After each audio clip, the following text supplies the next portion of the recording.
네, 성도님 반갑습니다. 옛날에는 한 2개월, 3개월 전에 이영경 기자님께서 간증 준비해달라 해서 준비할 시간이 좀 길었는데요. 이번에는 되게 김경영 기자께서 한 2주인가 3주 전에 갑자기 얘기를 주셔서 좀 많이 당황했습니다. 그동안 원래는 이제 간증하기 전에 좀 더 영적으로 믿음 생활을 하려고 좀 노력했던 것 같은데 좀 이제 그러지 못한 부분들이 좀 있어서 제 안에서 뭐 어떤 좋은 간증이 나올까 걱정을 하면서 그래도 제가 믿음 생활을 하면서 묵상했고 좀 깨우친 부분들을 준비해서 오늘 한번 들고 와봤습니다. 인정받는 삶이라고 하면은 성도님들께서는 무엇을 가장 먼저 떠올리실까요? 주변에서 인정받는다고 하면은 여러 가지가 있겠습니다. 대개는 능력, 실력, 지위, 자격, 재산, 여러 가지 방면에서 사람들은 인정에 대한 갈망이 있을 것입니다. 저는 그리스도인이 되고 나서도 은연중에 세상에서부터 오는 그런 인정받는 것에 대해 그것에 대한 갈망이 계속 있었던 것 같습니다. 마태복음 6장 19절에서 21절 말씀인데요. 제가 읽어드리겠습니다. 너희를 위하여 보물을 땅에 쌓아두지 말라. 거기는 좀과 동록이 해하며 도둑이 구멍을 뚫고 도둑질하느니라. 오직 너희를 위하여 보물을 하늘에 쌓아두라. 거기는 좀이나 동록이 해하지 못하며 도둑이 구멍을 뚫지 못하고 도둑질도 못하느니라. 내 보물이 있는 곳에는 내 마음도 있느니라. 하나님이 자녀로서 하나님을 기뻐하고 하늘 재산에 대해서 갈망하고 기뻐해야 하는데 한때 제 머릿속에는 온갖 세상 고민들이 가득 차가지고 기쁨을 잃은 모습을 종종 발견할 때가 많았습니다. 잠깐 저희 직업에 대해서 좀 말씀드리자면은 저는 케미컬 무역을 하고 있습니다. 주로 중국에서 생산되는 이때 화학 제품들, 화학 원자재들 한국으로 수입해서 이를 필요로 하는 공장으로 납품하는 그런 일을 하고 있습니다. 지금 다니는 회사가 본사가 중국에 있습니다. 그리고 저희 본사 사장님이 저희 사촌 형님이 되십니다. 제가 대학교 전공도 무역을 전공했었고요. 지금까지도 무역업에 종사하는데 저희 사촌 형이 영향을 좀 많이 받았습니다. 지금은 대부분 중국으로 산업 이전이 되었지만 한국도 한때 태양광 산업이 되게 흥했을 시기가 있었습니다. 태양광 전지를 보시면 패널이 있는데 그 패널에 들어가는 주요 원자재가 폴리실리콘이라고 있습니다. 그리고 그 폴리실리콘을 만드는 공장들이 한국에 아주 많았었는데요. 그 폴리실리콘을 만드는 데는 또 이제 되게 많은 핵심 원료들이 있는데 대부분 중국에서 많이 수입을 했습니다. 저희 사촌 형이 그때부터 이제 무역을 사업하셔가지고 이 원료를 한국에 많이 공급했었는데요. 업계에서는 좀 유명했다고 합니다. 이제 수요에 비해서 공급이 적은 아이템이다 보니까 한국에서 이거를 구하려면은 반드시 저희 사촌 형을 찾아갔어야 했다고 합니다. 심지어는 제 한국의 딜러들이 저희 사촌 형한테 다이렉트로 연락이 된다면은 그게 경쟁력이 됐다고 합니다. 그래서 형이 무역하고 되게 자수성가를 하셔서 그거를 보면서 저도 무역해서 좀 성공하고 싶다, 좀 큰 돈을 벌어보고 싶다라는 욕망을 가졌었던 것 같습니다. 그리고 사촌 형의 제안으로 지금의 회사를 들어와서 지금까지 한 6년 차로 일하고 있습니다. 이전에 잠깐 다녔던 첫 직장이 있었는데요. 대학교 4학년 마지막 학기 때 이제 1학기 때 수업을 다 수료를 해서 서울로 인턴 취직하게 됐습니다. 그때 송파구에 있는 한 케미컬 회사였는데요. 그렇게 처음 상경하면서 잠실교회도 오게 됐습니다. 그때가 2017년이었습니다. 그 무렵 인턴으로 입사한 지 얼마 안 됐는데 제가 그 회사에서 아무도 수출을 못 해봤던 제품을 처음으로 대만으로 수출 계약을 따내게 됐습니다. 그래서 그 당시 인턴 월급이 120만 원 받았는데 1억씩 벌어다 드렸던 기억이 납니다. 지금 생각해 보면은 그냥 좀 운이 좋았었던 것 같은데 그런 경험을 겪고 나서 그때는 굉장히 교만해져 있었습니다. 뭐 하면 다 될 줄 알았습니다. 그 교만함을 안고 지금 회사로 들어오면서 34살까지 얼마를 벌겠다라고 큰 소리 친 게 있는데요. 그 금액이 10억이었습니다. 올해 제가 한국 나이로 딱 34인데요. 제가 그걸 이뤘을까요? 좋게 봐주시네. 근데 이제 일단은 야고보서 말씀 한번 먼저 같이 읽겠습니다. 야고보서 4장 13절에서 15절 말씀입니다. 들으라, 너희 중에 말하기를 오늘이나 내일 우리가 어떤 도시에 가서 거기서 1년을 머물며 장사하여 이익을 보리라 하는 자들아, 내일 일을 너희가 알지 못하는도다. 현실은 매우 처참했습니다. 잘 나가던 한국 태양광 원자재 산업이 중국의 통째로 뺏기고 한국에서 이제 수요는 적어지는데 중국에서는 공급이 폭증해서 경쟁도 심해지고 제조 불황에 경기 위축, 또 코로나도 터지고 요즘엔 또 뭐 미국 트럼프 관세 정책도 되게 좀 많이 영향을 받고 있고요. 이런 외적인 부분들도 쉽지 않은 것들이 되게 많았습니다. 돈은 당연히 생각했던 만큼은 못 벌었고요. 사촌형도 회사도 저에게 걸어둔 실적에 대한 기대가 매우 커가지고 거기에 대한 부담을 꽤 오랫동안 받았던 것 같습니다. 처음엔 다 될 줄 알았는데 생각대로 되는 게 많지 않았습니다. 그래서 좀 자신이 생각했던 20대 때 생각했던 30대 때의 모습이랑 현실이 좀 거리가 멀다는 그런 모습을 보면서 한동안은 이제 슬럼프를 겪기도 했고요. 좀 무기력에 빠질 때도 종종 있었습니다. 앞서 언급했었던 감사와 기쁨을 잃을 때가 그럴 때였던 것 같습니다.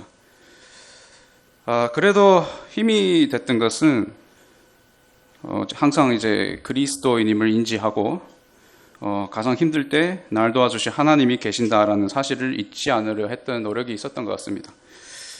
광야에 내던져지기 전까지는 저라는 사람은 아주 교만한 사람이었는데요. 아무도 없고 아무 재미도 없는 그런 광야에 던져지면서 그때야 비로소 하나님을 찾는 자신을 발견하게 됩니다. 잠언 말씀에서 지혜를 얻게 됩니다. 잠언 30장 말씀 한번 같이 보겠습니다.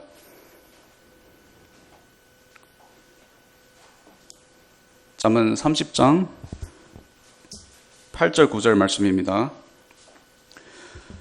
헛된 것과 거짓말을 내게서 멀리 하옵시며 나를 가난하게도 마옵시고 부하게도 마옵시고 오직 필요한 양식으로 나를 먹이시옵소서. 홍대가 배불러서 하나님을 모른다. 여호와가 누구냐 할까 하오며 홍대가 가난하여 도둑질하고 내 하나님의 이름을 욕되게 할까 두려워함이니이다. 이 구절의 말씀은 제게 꼭 필요한 말씀이었습니다. 잠언 30장의 필자의 이름이 아굴이라고 합니다.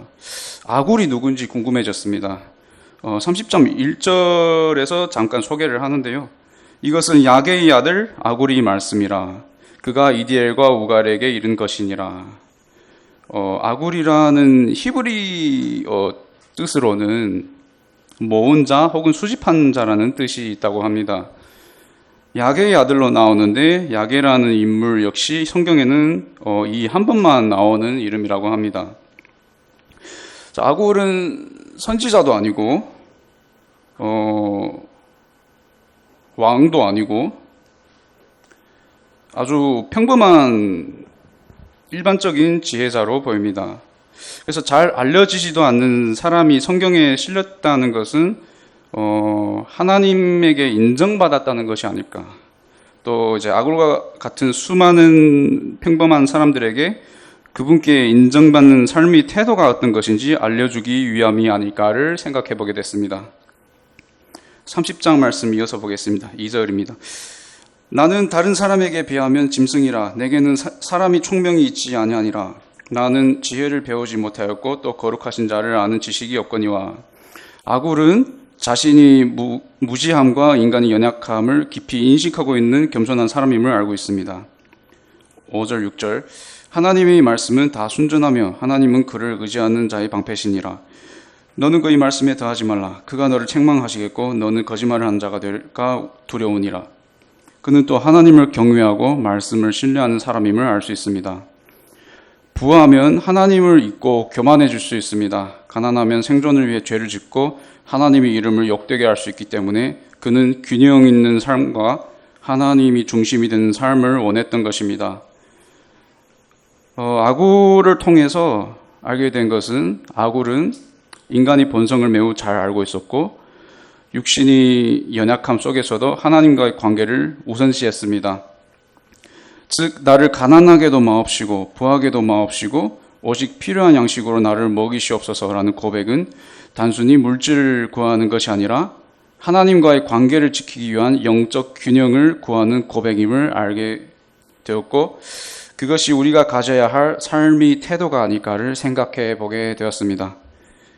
다시 저희 삶을 돌이켜보면 원했던 만큼은 얻지 못했지만 또 크게 부족하지도 않았던 것 같습니다. 그래도 회사가 아직 망하진 않았고요. 아직은 다닐만 하고 비교를 시작하면 끝이 없겠지만 그래도 가지고 있는 모든 것에 대해서 감사가 되었습니다. 어쩌면 뜻대로 안 됐던 것이 당연한 것이었고 간혹 잘 되는 일이 생겼다면 그것은 은혜였음을 알게 될 때 감사하게 되었습니다. 왜냐하면 이 모든 것이 다 하나님께서 주신 거잖아요. 그래서 더욱더 제 간혹 마음속에 그 공허함이 찾아올 때마다 이런 말씀을 떠올리며 밸런스를 찾아가려고 노력했던 것 같습니다. 마태복음 6장 26절 말씀입니다. 공중의 새를 보라. 심지도 않고 거두지도 않고 창고에 모아들이지도 아니하되 너희 하늘 아버지께서 기르시나니 너희는 이것들보다 귀하지 아니하냐. 가진 것 중에 내 능력으로 온 것이 아무것도 없음을 알게 될 때 또한 감사가 됐습니다.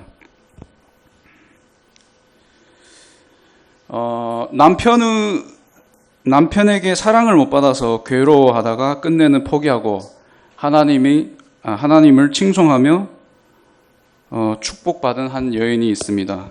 야곱의 첫째 아내 레아입니다.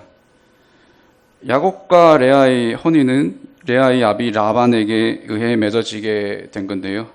성도님들도 다 아시다시피 거의 사기 결혼에 가까웠습니다.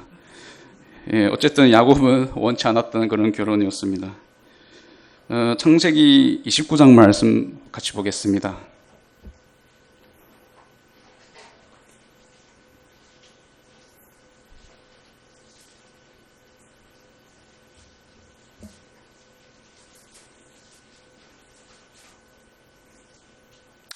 네, 29장 30절입니다. 야곱이 또한 라헬에게로 들어갔고 그가 레아보다 라헬을 더 사랑함으로 또 7년을 라반과 함께 있으니라. 여호와께서 레아가 사랑받지 못함을 보시고 그의 태를 여셨으나 라헬은 임신하지 못하였더라. 야곱은 라헬을 사랑했으나 레아는 사랑받지 못했다고 성경에는 증거합니다. 그러나 레아는 야곱의 사랑을 매우 갈망했습니다. 레아가 낳은 아들들의 이름에서부터 그것을 알 수가 있습니다. 첫째 르우벤 29장 32절입니다. 레아가 임신하여 아들을 낳고 그의 이름을 르우벤이라 하여 이르되 여호와께서 나의 괴로움을 돌보셨으니 이제는 내 남편이 나를 사랑하리로다 하였더라. 르우벤이라는 히브리 단어 의미는 보라 아들이라 라는 뜻이라고 합니다.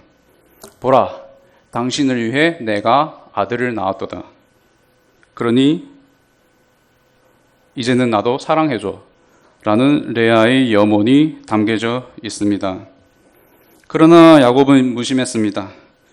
그래서 또 둘째를 낳게 됩니다. 둘째 시므온. 33절.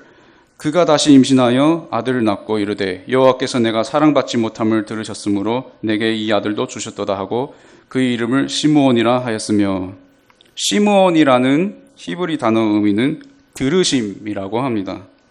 레아는 하나님이 자신이 외침과 그 고통을 들으셨다고 믿었습니다. 하나님께 귀 기울이심에 대한 감사의 고백이 있는 한편, 남편도 이제 자신이 사랑의 외침을 들어주길 바라는 그런 바람이 담겨져 있습니다. 하지만 야곱은 여전히 무심했습니다. 하나님께서 또 아들을 주십니다. 셋째, 레위. 34절. 그가 또 임신하여 아들을 낳고 이르되 이제는 내 남편이 나와 연합하리로다. 내가 그에게서 새 아들을 낳았음이니라 하고 그의 이름을 레위라 하였으며, 레위, 연합됨, 붙잡힘이라는 뜻이 있다고 합니다. 아들 셋이나 낳았는데 이제는 남편이 나를 좀 봐주겠지 라는 레아의 간절한 마음이 담겨져 있다고 합니다. 그래서 야곱이 드디어 레아를 사랑해 줬을까요?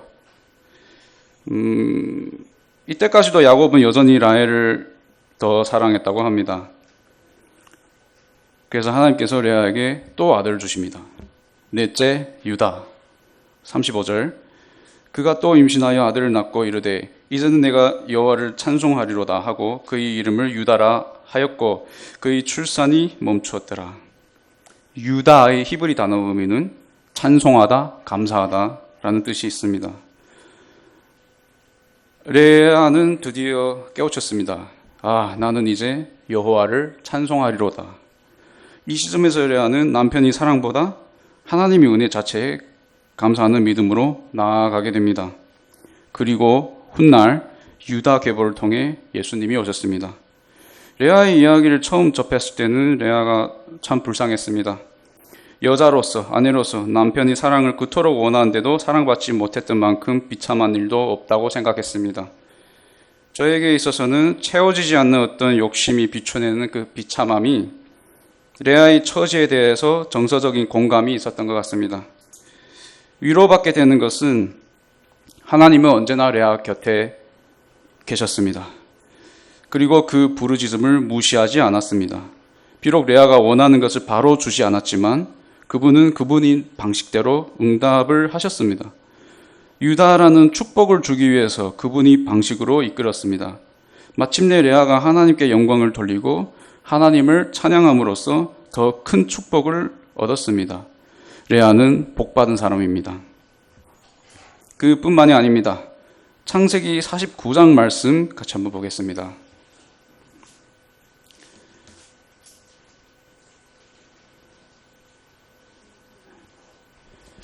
49장 29절에서 31절입니다.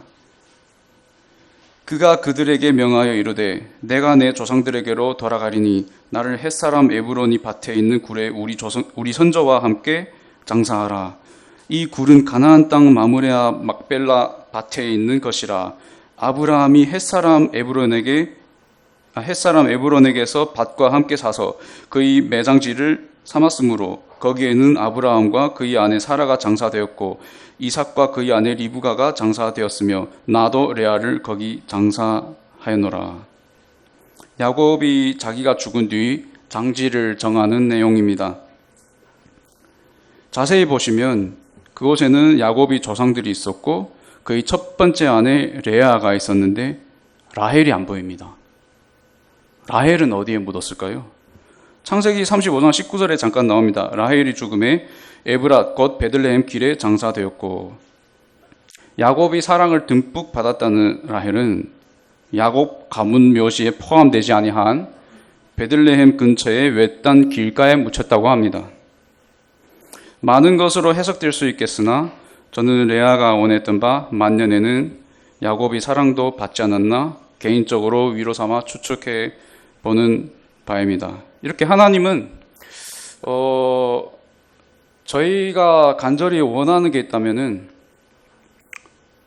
하나님이 방식대로 그것을 이끌어 가시는 것 같습니다. 당장 저에게 제가 원하는 그런 결과를 주지 않더라도 그분이 선하게 생각하시는 방향과 길로 이끄신다라고 믿게 되었습니다.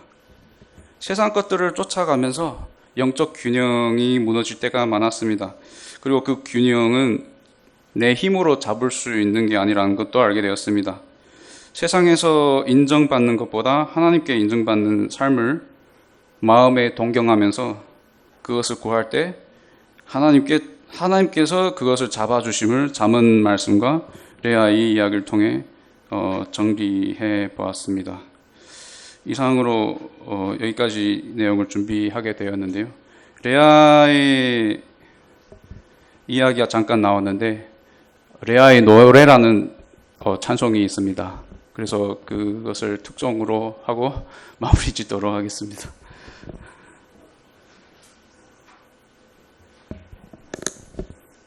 연습할 시간이 없어서 좀 엇박치더라도 재밌게 들으세요.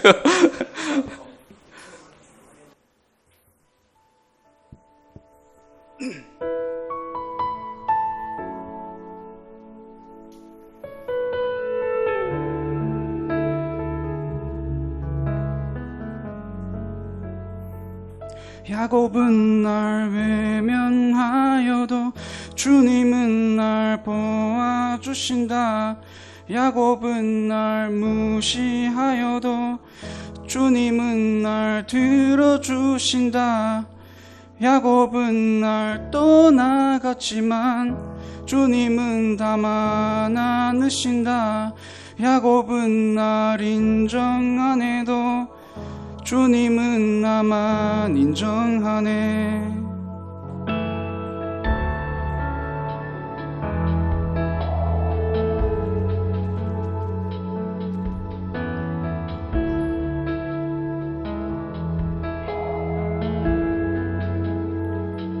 야곱은 날 외면하여도 주님은 날 보아주신다.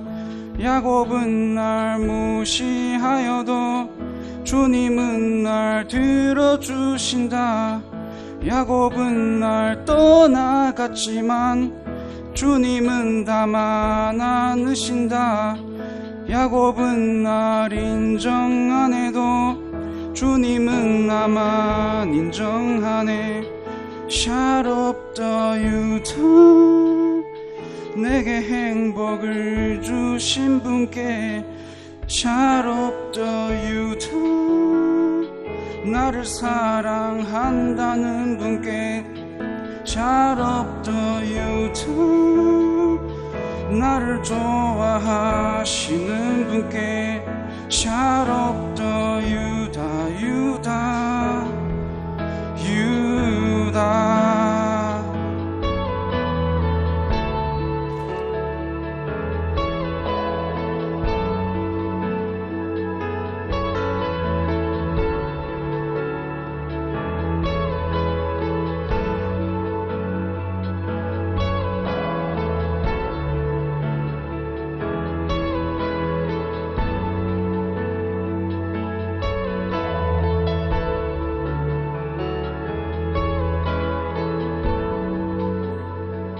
너는 아주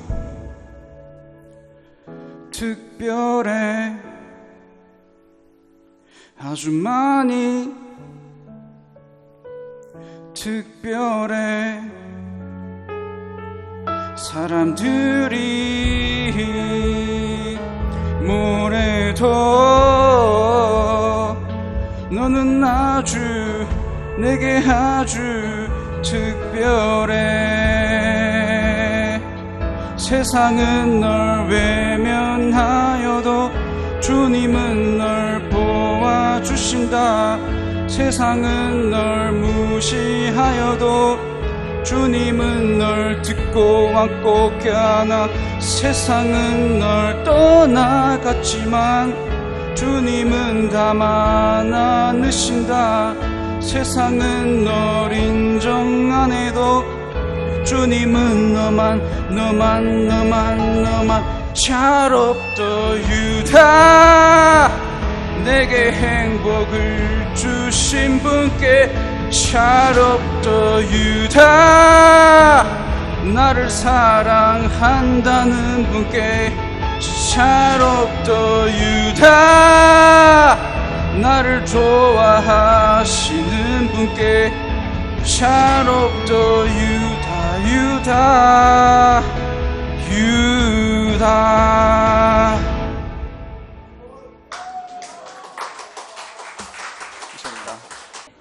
네, 너무 감동적인 시간입니다. 그렇지 않습니까? 예, 레아의 노래 제가 악보 올려드렸고요. 한 3주 동안 레아의 노래를 열심히 연습한 것 같은데 너무 잘하셨어요. 이 김보규 씨가 작사, 작곡한 노래인데 이분이 노래를 만들고 부르는 그 특징이 바로 이렇게 해요. 우리나라 뭐라고 그럴까, 옛날 그 판소리를 풀어서 이렇게 하는 그런 스타일로 하는데, 어떻게 들으면, 랩 하는 것 같기도 하고, 어떻게 들으면 판소리 같기도 하고, 그런데 영문 형제가 정말 제법 잘 하는 형제거든요. 이 정도로 가성까지 사용하면서 이 노래를 처리했다고 하는 거에 대해서 제가 뒤에서 들으면서, 잠실 찬양단에서 스카우트해도 되겠다. 아주 그 곡이 어려운데 레아의 심정을 가지고 정말 그 마지막 말씀을 한 번 더 우리가 그 깊게 생각할 수 있는 그러한 여운을 주고 마네요. 참 잘했어요. 네, 회사 여건이 조금은 어려워져서 여러 가지 영향을 받을 텐데, 그렇지만 다잡고서 있는 바를 족한 줄로 알고 지금 잘 생활하고 있습니다. 중국에서 나고 자라서 사회주의 사상으로 교육받았고 그런 마인드인데, 크리스찬, 예수님을 믿고 하나님의 자녀가 된다고 하는 것이 정말 어렵거든요. 그런 마음 가지고 있는 사람들한테. 그런데 한국에 유학하면서 또 부산에 계시는 성도님들하고 연결이 되어서 주님을 믿고 또 주 안의 형제로 영접이 되어지고 또 잠실교회에서 함께 이렇게 교제할 수 있어서 너무나 좋습니다. 나이가 적지 않죠. 34살. 지금 생일 지났나요? 안 지났죠? 예. 참고로 오늘 김주찬 형제 생일이랍니다. 청년회에서는 축하를 엄청 해줬고요. 그러면 우리 한국 나이로 34이니까 조금 더 오늘 좀 제가 써서 32살로 해주겠습니다. 맞죠? 법적으로는 32살입니다. 예, 감사합니다.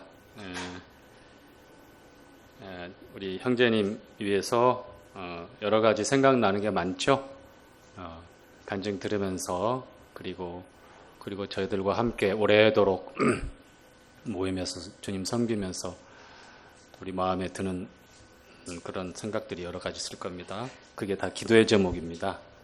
우리가 청년회에서 저하고도 꽤나 오래 있었죠. 그렇죠? 올라와서부터 있었죠. 그래요. 저기 양평에 그 보트 탈 때도 갔었었죠. 그래, 2번 갔었어요. 그러니까 맞아요. 그래, 그게 아마 맞을 거예요. 그 시기부터 하면은. 네, 감사합니다. 다음 주가 우리 문상철 형제님 간증이네요. 그렇죠? 그리고 그 다음 주가 김주찬 형제님 간증. 언제부턴가 이렇게 특송을 안 했는데 또 오늘 다시 레아의 노래로 특송을 시작했으니까 상철 형제도 다음 주에 특송을 준비했으면 좋겠습니다. 벌써부터 지금 어떻게 해야 될지 지금 난감할 텐데 그 원망은 우리 용문 형제한테 하셔도 될 것 같습니다. 자, 오늘 레위기 27장 함께 민수기 벌써 2년도 더 지났는데 아직까지도 입에 붙어 있네요. 자, 민수기 27장. 자, 전체적으로 27장 내용은 두 개의 사건으로 나눠지는데 첫 번째가 여자 상속에 대한 내용이 전반부에 나와 있고 후반부에 모세의 후계자로 여호수아를 이렇게 세우는 내용이 나옵니다. 자, 첫 번째 내용 1절부터 11절까지의 내용인데 여기에는 두 가지 또 내용이 나옵니다. 자, 1절부터 5절까지에 보면 슬로브앗이라고 하는 인물이 나오고 이 슬로브앗의 딸들이 또 나옵니다. 슬로브앗은 므낫세 지파의 야곱의 7대손 되는 그러한 사람인데 현재 생존해 있지 않습니다. 광야에서 죽었죠. 죽은 이유는 여러 가지지만 불순종의 이유로 1세대가 출애굽 1세대가 이제 하나님의 심판 가운데서 광야에서 숨질 때에 그때 아마 죽은 것으로 보여집니다. 어떤 반역이나 그 다음에 대적하는 그런 일에 가담을 하진 않았지만 불순종의 세대에 속해 있어서 그렇게 죽은 것으로 보여집니다. 그런데 각 지파마다 이제 그 유업을 얻게 되는데 아직 가나안 땅에 들어가기 전에 이제 기업을 나눌 때에 하나님께서 이런 방법으로 인원이 많은 지파에는 더 큰 땅을 주되 그렇지만 그 지파 안에서 땅을 정할 때에는 항상 제비뽑기 그 두 가지 이 기업 상속의 법칙을 규범을 말씀하셨고 그 규범에 따라서 이렇게 이제 상속이 되어지는데 이 슬로브앗 집안에는 딸들만 5이 있기 때문에 기업을 이을 사람이 없었어요. 그래서 이 문제에 대해서 이 5 딸들이 모세를 찾아가서 이런 요구 사항을 하는데 자, 그들이 한번 뭐라고 말씀하는지 한번 읽어볼까요? 자, 3절부터 자 읽겠습니다. 시작. 우리 아버지가 광야에서 죽었으나 여호와를 거스려 모인 고라의 무리에게 들지 아니하고 자기 죄에 죽었고 아들이 없나이다. 어찌하여 아들이 없다고 우리 아버지의 이름이 그 가족 중에서 삭제되리이까? 우리 아버지의 형제 중에서 우리에게 기업을 주소서 하매 모세가 그 여호와께로 품하니라. 어려운 표현들이 몇 군데 나오는데요. 자, 어떤 내용인지 아시겠죠? 자, 이스라엘의 상속법은 아들들에게 이렇게 상속이 되어져요. 특별히 여성들은 이 고대 사회에서 남자와 같은 무게로 이렇게 대우를 받지 못했습니다. 참 안타깝죠? 그럼에도 불구하고 이 27장에서는 고대 사회에 만연했고 당연시 되었던 여성들에 관한 상속에 대해서도 하나님께서 새롭게 제정을 하셔요. 이것이 맞다. 지금부터 4,000년 전 일이에요. 3,500년 전 일입니다. 3,500년 전 일. 우리나라도 그렇죠. 물론 이제 신라 시대 때는 여왕도 나왔고, 세계사니, 여기 다 봐도 여왕들이 간혹가다 나오지만 대개 보면 남성 중심의 그런 그 역사가 기록되어져 있고 성경은 특별히 남성 우월주의로 혹시 오해할 만한 그런 내용들이 기록되어 있는데 전혀 그렇지는 않고요. 근데 상속에 있어서 자식들이 있으면 남자들에게 아들들에게 상속이 되어지는데 첫 번째 장자가 모든 아들들의 2배를 상속받는다는 건 아시죠? 기본적으로. 그 다음에 차례대로 상속을 받게 됩니다. 여성들은 조금 심하게 말씀을 드리면 어떤 소유물처럼 그렇게 되어져 있었어요. 자, 창세기 18장에 보니까 사라가 아브라함을 부를 때 뭐라고 부르죠? 그야 주인이라고 이렇게 얘기합니다. 주인. 즉 여자 입장에서 남편을 호칭할 때에 내 남편, 우린 지난주에 여보라고 하는 이 너무 다정한 단어를 들어서 지금 뭐가 좀 이렇게 좀 이제 새롭게 좀 제가 또 각성을 시켜야 될 것 같은데요. 구약 시대 때는 남편을 향하여서 이렇게 동등한 인격적인 위치에서 그렇게 호칭하는 것이 아니라 노예 입장에서 부르는 그러한 호칭을 종종 썼습니다. 사라도 예외는 아니었고요. 성경에 많은 표현이 그렇게 되어져 있었습니다. 소유물 취급을 받았으니까 좀 심하게 말씀드리면 물건 취급받은 거예요. 인격적인 대우보다는. 그러니 상속에 대한 거는 언감생심이겠죠? 그렇죠? 그런데 슬로보앗은 안타깝게도 한 사람의 아들도 낳지 못했어요. 딸들만 내리 5명을 낳고 광야에서 죽게 됩니다. 그래서 슬로보앗 집안에 그 기업을 이을 만한 아들들이 없으니까 어떻게 해요? 가나안 땅에 들어가서도 그 기업 행사를 할 수가 없잖아요. 얼마나 안타깝습니까? 그래서 딸들이 나가서 모세에게 이렇게 얘기합니다. 아버지가 고라의 반역에도 가담하지 않고 출애굽 1세대 자기 죄를 인하여 죽었다고 하는 것 그렇게 표현하는 겁니다. 이렇게 되었는데 우리 가족, 우리 집안 중에서 아버지의 이름이 이러면 없어집니다. 그러니 이 문제에 있어서 어떤 조치를 취해 주십시오. 우리에게도 기업을 얻을 그러한 특혜는 아니지만 그렇게 요구를 하게 됩니다. 그런데 모세가 했던 행동, 모세가 취했던 행동이 그 자리에서 심사숙고하고 장로들을 소집하고 그동안의 경험과 관습법이나 그동안 해왔던 그 경험을 미루어서 그것을 심사숙고해서 결정한 것이 아니라 어떻게 했어요? 마지막 절에 여호와께 폼이에요? 품이에요? 폼이 아닙니다. 품하니라 어려운 단어예요. 가지고 갔다는 거예요. 이 문제를 해결하기 위해서 자기 지식과 경험과 관습에 의한 것을 가지고 분별하고 결정하려고 그런 것이 아니라 혹은 지혜로운 장로들을 소집하고 어떤 족장들과 두령들 앞에서 이 문제를 공개적으로 얘기하는 것이 아니라 이 문제에 있어 기업을 얻는 문제에 있어서 여성들이 상속받을 수 있는지 그렇지 않은지에 대해서 하나님께 이 문제를 가지고 간 겁니다. 이게 우리가 생각해야 될 그리고 우리가 적용해야 될 올바른 태도예요.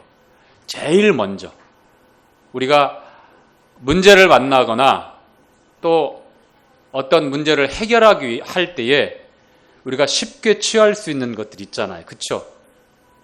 그 문제를 해결할 만한 주변 사람이나 부모나 형제나 가족이나 친인척이나 그리고 교회에 친분이 있는 친밀한 관계에 있는 형제자매들에게나 가져가서 먼저 얘기를 하거나 해결받으려고 합니다.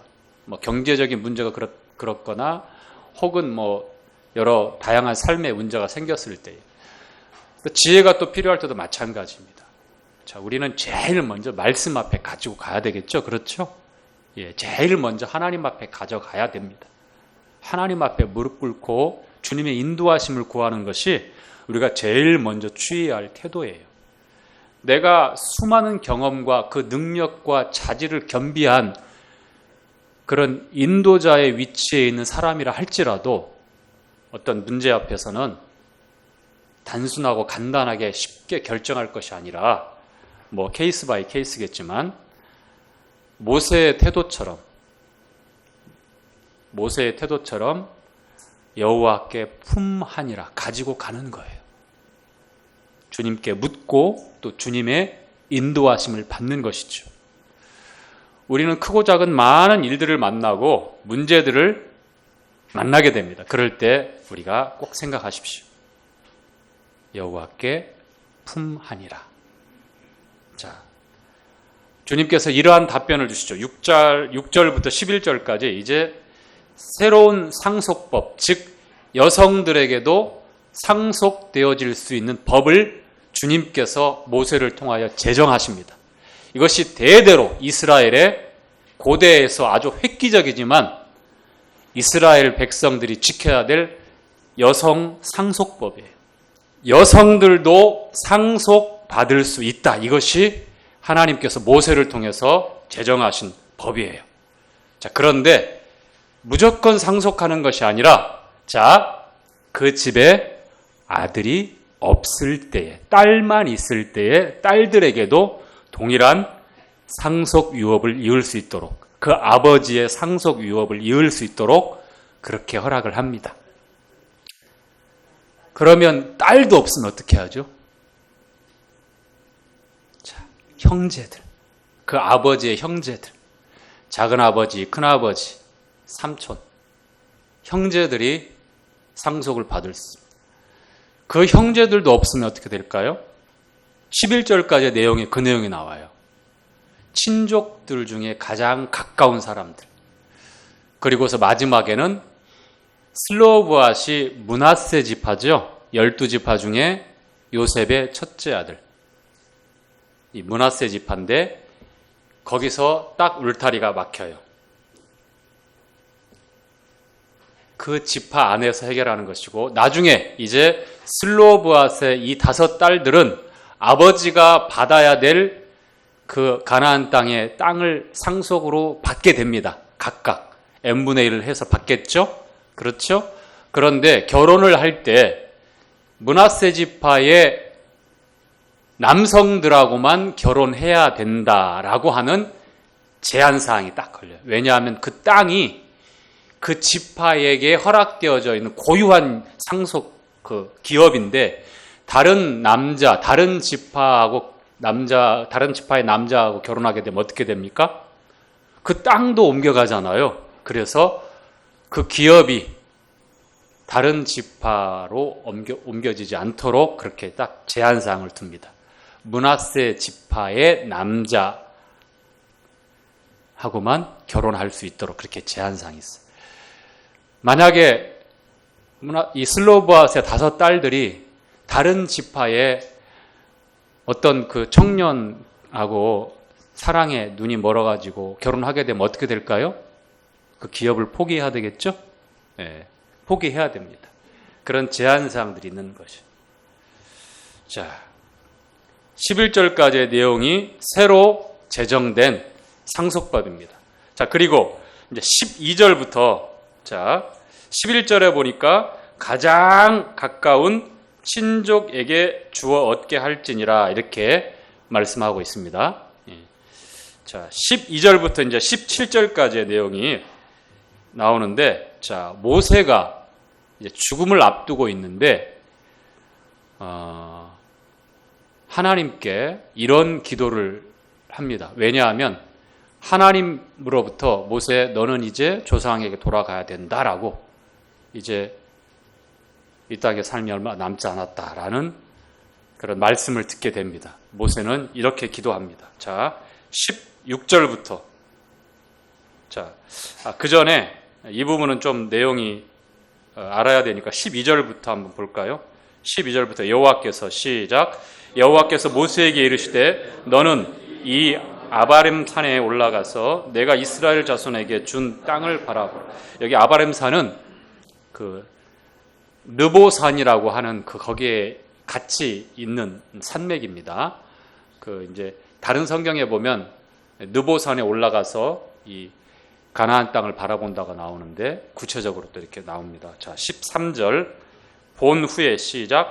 본 후에 내 형 아론에 돌아간 것 같이 너도 조상에게로 돌아가리니 이는 신광야에서 회중이 분쟁할세 너희가 내 명을 거역하고 그 물가에서 나의 거룩함을 그들의 목전에 나타내지 아니하였음이라. 이 물은 신광야 가데스 무리바 물이니라. 자, 어떤 내용인지 아시겠죠?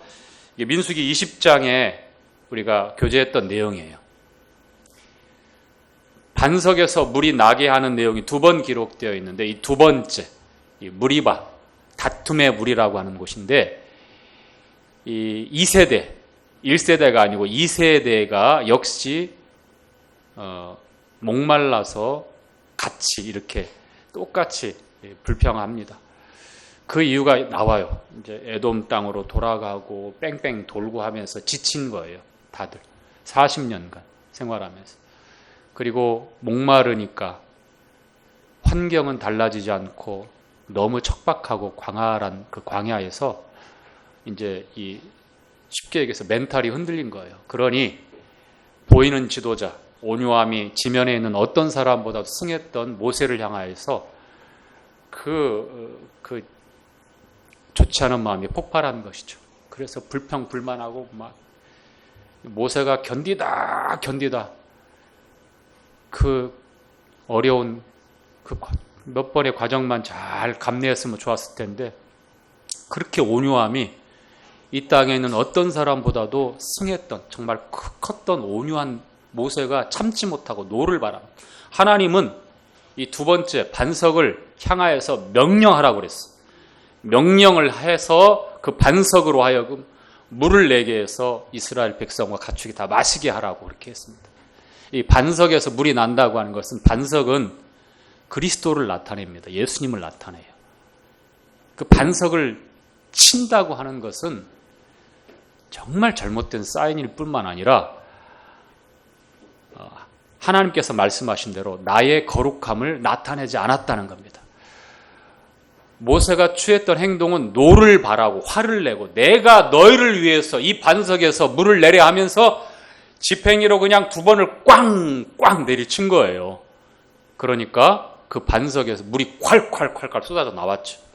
분명히 하나님께서는 모세에게 아론에게 명령하라고 그랬어. 물을 내라. 명령하라. 그런데 그 반석을 후려친 거예요. 뭐 때문에요?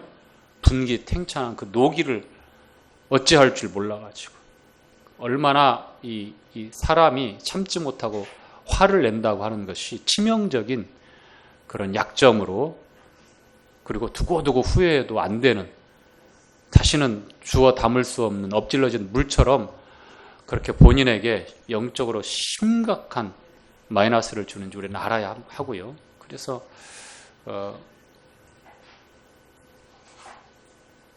혈액형 O형인 분들 아니죠? 또 괜한 소리 해요, 제가. 자, 그렇지 않습니다. 혈액형은 성격과 아무 관계 없습니다. 자, 다혈질인 사람들, 점액질인 사람들, 뭐 이제 이재마에 의하면 그 태양인들이 좀 또 그렇다고 하는데 참지 못하고 욱 하는 사람들 조심해야 되는데 근데 참게 되더라고요. 성격이 급한 저도 정말 참게 되고요. 성격이 안 급한 사람들이 화를 내면 진짜 무섭잖아요. 성경에서 가장 무서운 화내는 내용이 나오는데 어디에 나오는지 여러분 아세요? 모세가 화내가지고 모세는 광야에 못 들어갔지만 한 번 화내면 끝장나는 그 화가 있는데 어떤 건지 아세요? 어린 양의 진노. 양이 화내는 거 봤어요? 양은 화를 안 내요. 그냥 순양이 가끔씩 뿔로 이렇게 받긴 하는데 양은 화를 낼 줄 모르는 그런 동물로 우리가 알고 있잖아요. 뭐 으르렁거리거나 막 그런 동물이 아니니까 온순한 동물이고 그런 동물인데 요한계시록에 보니까 어린 양의 진노. 어린 양이 한번 이제 어린 양은 화를 노하기를 더디하시는 참고 참으시는데 한번 화가 터지면 어떻게 돼요? 어린 양의 진노 앞에서는 그 누구라도 이제 견딜 수가 없고 다 멸망을 당할 수밖에 없겠죠. 예. 자, 모세가 범했던 이 치명적인 영적인 이 실수 때문에 그는 결국 가나안 땅에 들어가지 못합니다. 먼저는 아론이 죽게 되고 이제 이어서 모세도 죽게 된다라고 이렇게 하나님께서 말씀을 합니다. 그러자 모세가 이런 기도를 해요.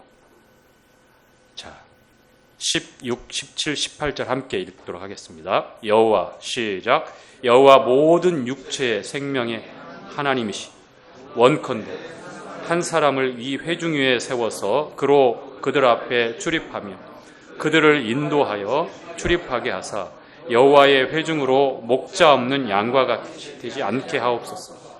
여호와께서 모세에게 이르시되 눈의 아들 여호수아는 신에 감동된 자니 너는 데려다가 그에게 안수하고 그를 제사장 엘르아살과 온 회중 앞에 세우고 그들의 목전에서 그에게 내 존귀를 그에게 돌려 이스라엘의 자손은 온 회중으로 그에게 복종하게 하라. 자, 어떤 내용인지 우리가 읽었던 내용대로입니다. 모세가 생명, 모든 육체의 생명이 하나님이여 라고 이렇게 하나님을 부르면서 이스라엘의 지도자를, 인도자를 세워주실 것을 간구합니다. 모세가 이제 죽고 나면 이 목이 곧고 불순종하기를 밥 먹듯이 하는 이스라엘 백성들을 인도할 그런 인도자가 시급하게 필요한 겁니다. 모세는 자기의 죽음 앞에서 참으로 하나님 앞에 이러한 기도를 올릴 수 있다는 것. 로마서 14장에 보면은 이런 말씀이 있잖아요. 내가 살아도 주를 위하여 죽어도 주를 위하여. 그러므로 우리가 사나 죽으나 주의 것이다라고 이렇게 말씀하고 있죠. 모세가 딱 그러고 있는 것 같아요. 살아서. 모세의 생애를 120년인데 생애를 3분의 1씩 딱딱 나눠지잖아요. 첫 번째 3분의 1인 40년은 어디에서 생활입니까? 애굽 왕자로서의 생활입니다. 포기할 수 없는 삶 아닙니까? 그런데 그는 히브리인이라는 정체성, 유아기 때 요게벳이라고 하는 유모인 줄 알고 누이 미리암에 의해서 공주에게 소개되었지만 친엄마의 품에서 젖될 때까지 자라게 돼요. 만 3세, 4세 때까지. 근데 그에게 이 히브리인의 정체성이 그때 선명하게 새겨지는 거죠. 그렇죠? 예. 40년간 왕자로서 살았고 그 누구도 함부로 할 수 없는 애굽의 모든 학문에 뛰어난, 언변에 뛰어난 왕자로 교육받았으니까 초 슈퍼 엘리트란 말이에요. 그 당시 지중해 패권을 장악했을 뿐만 아니라 첨단의 문화와 문물이 있었던 애굽의 왕자란 말입니다. 그 왕자들 중에 한 사람이었습니다. 그런데 애굽의 모든 보화보다 하나님의 백성, 자기 백성들과 함께 고난받기를 더 즐거워했다라고 히브리서는 기록하고 있잖아요. 이 40년의 삶, 이제 도피자로, 살인자로, 도피자로 이제 도망을 갑니다. 미디안 광야에서 이제 40년을 보내게 돼요. 미디안 여인 시포라를 아내로 얻게 되어서 이제 40년 동안 정말 낮아지고 부서지고 깨어지는 시간이었습니다. 자기 힘으로 이스라엘 백성들을 구원해내는 그러한 생각에서 자기가 아무것도 할 수 없다는 것을 왕자였지만 그 모든 것들이 다 신분이며 지위며 이제 도망자 신분이 되었으니까 일개 미디안 광야에서 잊혀져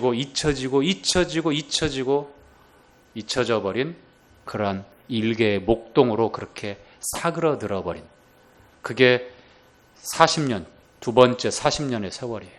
거기서 철두철미하게 목자가 경험해야 될 양들을 위해서 어떠한 목자로 그렇게 하나님 앞에 연단을 받았는지 광야에서 목자로 양을 인도한 모세를 보십시오. 화려한 애굽의 왕자가 아니라 그런데 하나님은 그때 모세를 부르시죠. 그리고 그 40년 동안 모세가 평생에 꿈꿀 수 없었던 최고의 시간들을 보냅니다. 하나님의 도구가 되어지고 그가 잡은 막대기처럼 목양하고 양들을 인도하는 말라 비틀어져 버리는 어떤 가시나무, 아카시아 일종의 어떤 나무일지 모르지만 하나님의 손에 들려지니 어떻습니까? 애굽의 술사들을 다 물리치고 홍해를 가르고 어떻게 해요? 물을 내는 그러한 하나님의 지팡이가 되는 것처럼 모세가 그렇게 하나님의 지팡이가 되었던 거예요. 이제 그 삶이 마무리가 되어집니다. 우리 삶에 있어서 과정 생각해 보면 우리 청년기에, 우리 유년기에, 소년기에, 청년기에, 그리고 장년기에, 그리고 노년기, 황혼기까지 나눠질 수 있습니다. 그때 우리 삶을 추억하며 우리 삶을 어떻게 하나님 앞에 구별하여 드리는지, 하나님께 붙잡힌 바 된다면 마른 막대기 같고 아무 쓸모없는 내가 홍해를 가르는 그런 하나님의 지팡이가 될 수 있는 놀라운 그런 하나님의 도구가 될 수 있다는 사실들을 우리를 잊어서는 안 될 겁니다. 모세는 이처럼 기도를 하면서 참 목자의 모습을 보여주는 거예요. 우리는 요한복음 10장에 보면 우리에게 선한 목자 대신 양들을 위하여 생명까지 아낌없이 떼어주신 참 목자 예수 그리스도를 우리는 볼 수 있습니다. 모세를 통하여 우리 주님을 볼 수 있는 것이죠. 살아도 주를 위하여, 죽어도 주를 위하여, 사나 죽으나 주님의 것이다라는 고백이 2000년 전에 지중해를 배를 타라고 건너며 수백리 도보길에 다 부르터진 발을 싸매며 오늘도 내일도 순례자의 길, 전도자의 길, 목회자의 길, 선교사의 길을 걷던 사도 바울의 한마디의 고백으로 끝나는 것이 아니라 오늘 수요집회에 참석한 여러분, 저의 동일한 고백이 되기를 바랍니다. 자, 마지막 이제